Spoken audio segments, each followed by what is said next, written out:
अस्सलाम वालेकुम वरहमतुल्लाह। कल के लेक्चर में मैंने आपको एक पीडीएफ फाइल भेजी थी जिसमें 2 पेजेस थे और मैंने आपको बोला था वो आप नोटबुक पे लिखोगे, वो फ्रैक्शंस का इंट्रोडक्शन। उसके बाद मैंने ऑडियो नोट्स के थ्रू आपको वो समझाया भी था। मैं आपको आज वही पहले रिपीट करूँगा, उसके बाद हम एक्सरसाइज 1.1 पे आएंगे।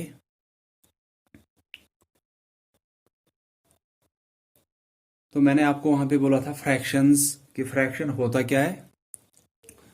मैंने लिखाया था वहाँ पे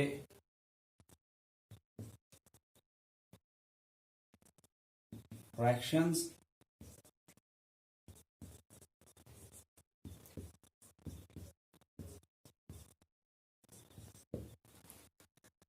वहां पे मैंने बोला था fractions are parts of a whole, कि फ्रैक्शंस हिस्से होते हैं एक होल के। होल, फिर उसके बाद मैंने बोला था कि होल क्या होता है। होल होता है कोई भी कंप्लीट ऑब्जेक्ट, कोई भी कंप्लीट थिंग, कोई भी बराबर चीज जिसको हमने अभी तक बांटा नहीं है, उसमें से कुछ हिस्से हम लेते हैं, उसको हम फ्रैक्शन बोलते हैं। कितने हिस्से लिए टोटल हिस्सों में से, उसको हम फ्रैक्शन की शक्ल में दिखाते हैं। फिर मैंने आपको फिर एग्जाम्पल एक दी थी कि अगर एक केक है हमारे पास, ऐसे सर्कुलर केक है हमारे पास, ठीक है। हमारे पास एक सर्कुलर केक है, हमने इसके 4 हिस्से किए ऐसे।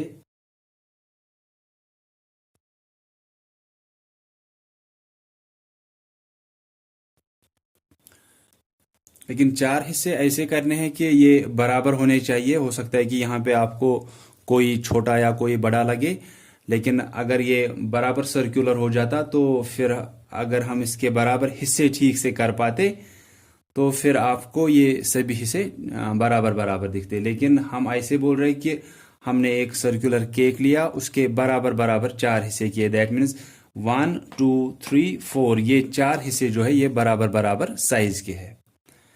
तो अभी तक क्या है, ये अभी अभी हमने इसको बांटा नहीं है, तो हम बोलते हैं कि ये एक कंप्लीट ऑब्जेक्ट है, कंप्लीट थिंग है। इसी चीज को हम होल बोलते हैं।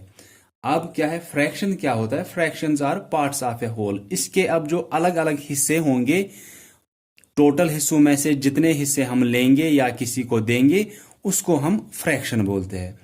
अब जैसे मैंने आपको कल उन नोट्स पे, उन 2 पेजेस पे भी लिखवाया था कि अगर आपको ये एक हिस्सा इसमें से मिलता है, ठीक है, ये एक हिस्सा 1 2 3 4, 4 हिस्से टोटल किए हैं, उसमें से आपको ये एक हिस्सा मिल रहा है।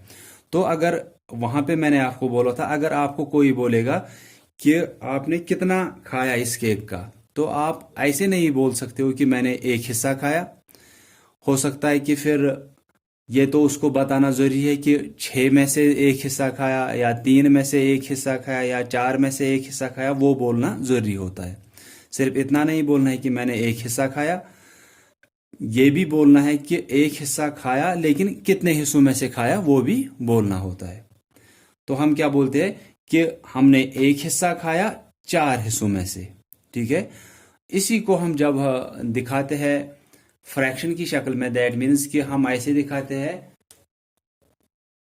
मैंने एक हिस्सा खाया, हम लिखते हैं 1, फिर यहाँ पे ऐसे लाइन डालते हैं, फिर नीचे लिखते हैं टोटल कितने हिस्से किए थे। टोटल हमने 4 हिस्से किए थे। एक हिस्सा खाया वो हमने ऊपर लिखा, फिर यहाँ पे लाइन डाली, उसके बाद नीचे लिखा टोटल कितने हिस्से थे। ये फ्रैक्शन जो है, ये हिस्सा जो है, ये हमको मिला है।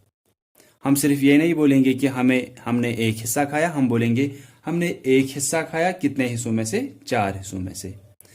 मैंने आपको यहाँ पे एग्जाम्पल दूसरी भी दी थी कि जब आपको मार्क्स मिलते हैं किसी भी एग्जाम में, फॉर एग्जाम्पल आपको 10 में से मार्क्स होते हैं, अगर आपको 9.5 मार्क्स मिले हैं, तो आपको टीचर कैसे वो मार्क्स देता है? ऐसे वहां पे लिखा होता है 9.5, ऐसे फिर लाइन दी हुई होती है, यहाँ पे 10 लिखा होता है, ऐसे लिखा होता है। तो उस टाइम क्या आपको खुद ही पता चलता है कि 10 में से आपको कितने मिले हैं, 9.5। तो टोटल जो होता है, टोटल हमेशा इस लाइन के नीचे होता है, ठीक है। तो नीचे वाला टोटल होता है, ऊपर वाला होता है कि आपको कितना मिला है, या आपको कितने हिस्से मिले हैं, या कितना आपको वो दे रहे हैं, ठीक है, या कितना शेयर मिल रहा है, या कितना वो ले रहे हैं वहां से। ये सब कुछ ऊपर लिखा होता है, नीचे इस लाइन के लिखा होता है टोटल हमेशा, ठीक है। तो कितना हिस्सा मिला आपको, एक हिस्सा मिला। कितने में से, टोटल जितने हिस्से थे, 4 हिस्से टोटल थे। 10 टोटल मार्क्स थे, आपको मिले 9.5। तो टोटल वाला हमेशा नीचे होता है। तो केक के कितने हिस्से किए, वो टोटल कहाँ आएगा, नीचे आएगा। ऊपर क्या आएगा कि आपको कितने हिस्से मिले, एक हिस्सा मिला, कितने में से, 4 में से। उसके बाद मैंने बोला था कि इन तीनों का कुछ नाम होता है फ्रैक्शंस में, ठीक है। तो अगर आपको कोई, अब आप सीधे बोलोगे कि जितने हिस्से हुए थे, 4 हिस्से हुए थे, वो नीचे लिखेंगे, कितने हिस्से आपको मिले वो हम ऊपर लिखते हैं। तो फ्रैक्शन क्या बन गई, 1/4। अब यहाँ पे 3 चीजें होती है हमेशा फ्रैक्शन में। एक तो ये लाइन के ऊपर एक नंबर होता है, इसी लाइन के नीचे एक और नंबर होता है, और बीच में इस नंबर और इस नंबर के बीच में एक लाइन होती है। जो ये ऊपर नंबर होता है, इसको हम बोलते हैं न्यूमरेटर। यह मैंने लिखवाया भी था वहां पे। जो ये 1 है, इसको हम न्यूमरेटर बोलते हैं। जो 4 है, इसको हम डिनोमिनेटर बोलते हैं, डिनोमिनेटर। और जो ये लाइन होती है, इसको हम डिवीजन बार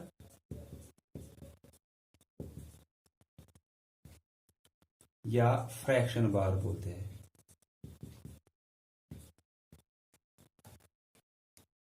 ठीक है। तो पहले ये कि टोटल वाला कहां पे होता है, नीचे। दैट मीन्स डिनोमिनेटर हमेशा टोटल का दिखाता है। तो जो ये इस लाइन के ऊपर नंबर होता है, इसको हम न्यूमरेटर बोलते हैं। जो इस लाइन के नीचे नंबर होता है, इसको हम डिनोमिनेटर बोलते हैं। न्यूमरेटर और डिनोमिनेटर के बीच में जो ये लाइन होती है, इसको हम डिवीजन बार या फ्रैक्शन बार बोलते हैं। यह आपको जरूरी याद रखना है कि न्यूमरेटर किसको बोलते हैं, डिनोमिनेटर किसको बोलते हैं। क्योंकि आगे जाके एक्सरसाइजेज में आपको ये भी है कि न्यूमरेटर 4 है, डिनोमिनेटर ये है, आप फ्रैक्शन बनाओ, वो आपको वहां पे पता चलना चाहिए, या पहले से ही पता होना चाहिए कि न्यूमरेटर इस ऊपर वाले नंबर को बोलते हैं और डिनोमिनेटर इस नीचे वाले नंबर को बोलते हैं। तो जब आपको ये 2 चीजें पता होंगी कि न्यूमरेटर ऊपर वाले नंबर को बोलते हैं, डिनोमिनेटर नीचे वाले नंबर को बोलते हैं, तभी आप लिख सकते हो। क्योंकि मैंने देखा है कि वहां पे आपको दिया है आगे के एक्सरसाइज में 1.3 या 4 में कहीं पे, कि आपको न्यूमरेटर भी दिया है, डिनोमिनेटर भी दिया है, आपको फ्रैक्शंस बनानी है। तो फ्रैक्शन किससे बनती है, न्यूमरेटर और डिनोमिनेटर से ही। और न्यूमरेटर और डिनोमिनेटर के बीच में ये लाइन आती है, जिसको हम डिवीजन बार या फ्रैक्शन बार बोलते हैं। तो हमने पढ़ा fractions are parts of a whole, कि फ्रैक्शंस हिस्से होते हैं किसी भी कंप्लीट ऑब्जेक्ट के। जैसे हमने यहाँ पे केक का लिया, कि टोटल हमेशा कहाँ लिखा होता है, लाइन के नीचे। दैट मीन्स 4 हिस्से किए, वो नीचे होगा, जितने हिस्से आपको मिले हैं वो ऊपर होता है। और so far your first exercise, that means 1.1 exercise is concern, वहां पे आपको ए और बी पार्ट में क्या दिया है। एक पार्ट में आपको दिया है, वहां पे फॉर एग्जाम्पल एक ऑब्जेक्ट ऐसे दिया है,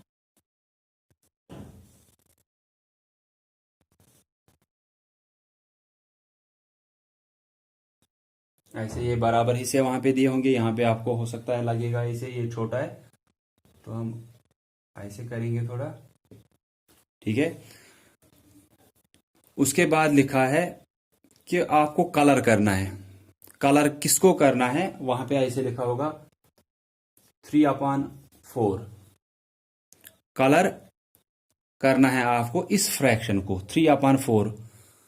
दैट मीन्स आपको पहले ये पता चलना चाहिए कि टोटल हिस्से कितने हैं, और कलर किसको करना है वो भी आपको पता चलना चाहिए।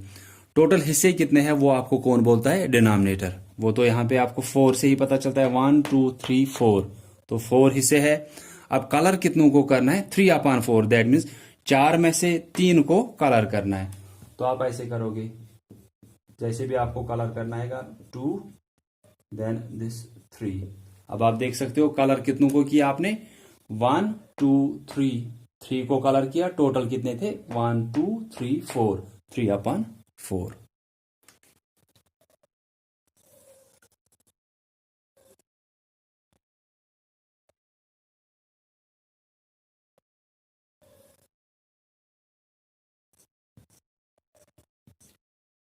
आपको क्वेश्चन दिया होगा कि कलर करो आप 1/4 को। यहाँ पे हिस्से कितने हैं? 1 2 3 4। तो 4 में से कितनों को कलर करना है? ऐसे टोटल हिस्से कितने हैं? 4। कलर कितनों को करना है? 1। तो आप इस एक को कलर करोगे। तो एक तो आपको ऐसे पार्ट्स दिए हैं और दूसरा पार्ट आपको ऐसे दिया है कि वहां पे कलर किया गया होगा और आपको वहां पे सिर्फ लिखना है कि फ्रैक्शन क्या आएगी कलर्ड पोर्शन की। जैसे कि मैं यहां पे बनाऊंगा ऐसे,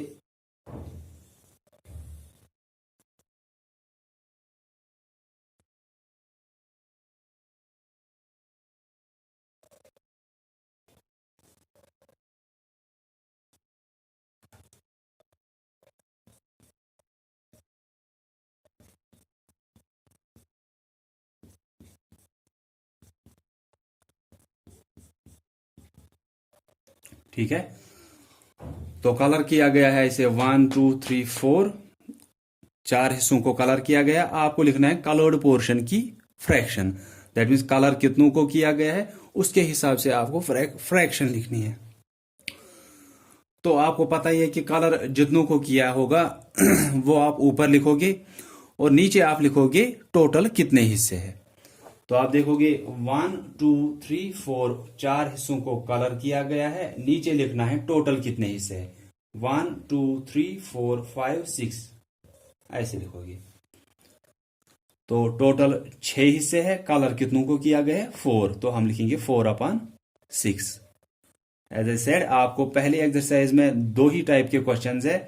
एक तो आपको कलर वहीं से किया गया है, आपको सिर्फ लिखना है कलर्ड पोर्शन, जितनों को कलर किया गया है उनकी फ्रैक्शन लिखनी है। तो वो कैसे लिखेंगे?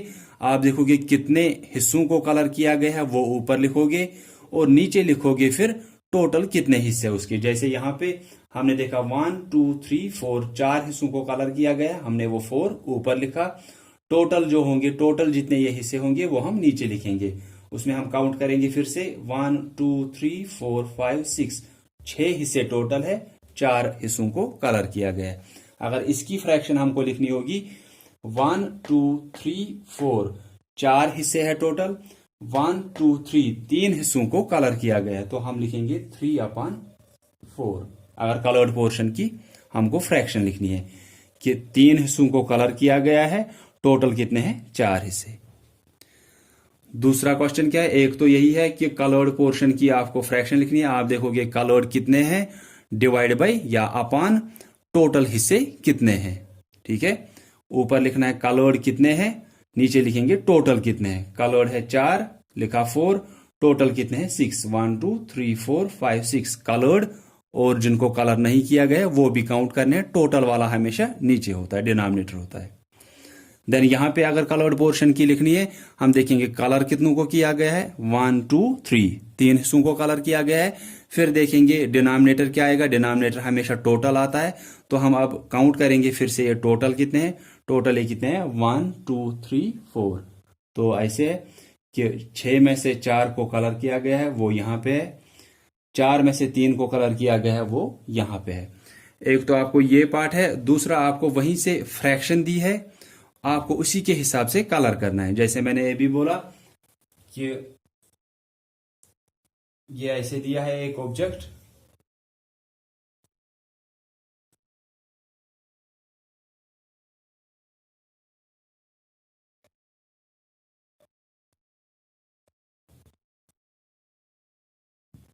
One two three four five six seven. ठीक है, तो टोटल 7 हिस्से है। अगर आपको वहां से दिया है 2/7 को कलर करो, आप 2/7 को कलर करना है, तो डिनोमिनेटर आपको बोलता है टोटल कितने हैं। 1 2 3 4 5 6 7। तो अब कलर कितनों को करना है? 2/7 को। दैट मीन 7 में से 2 को कलर करना है, या ऐसे ही है 7 में से 2 को कलर करना है।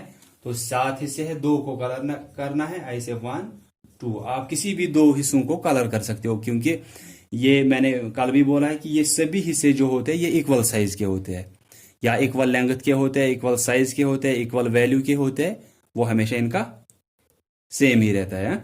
तो दो हिस्सों को कलर करना है, टोटल हिस्से कितने हैं 7। अगर यहां पे ऐसे लिखा है कि 4/6 या ऐसे लिखा है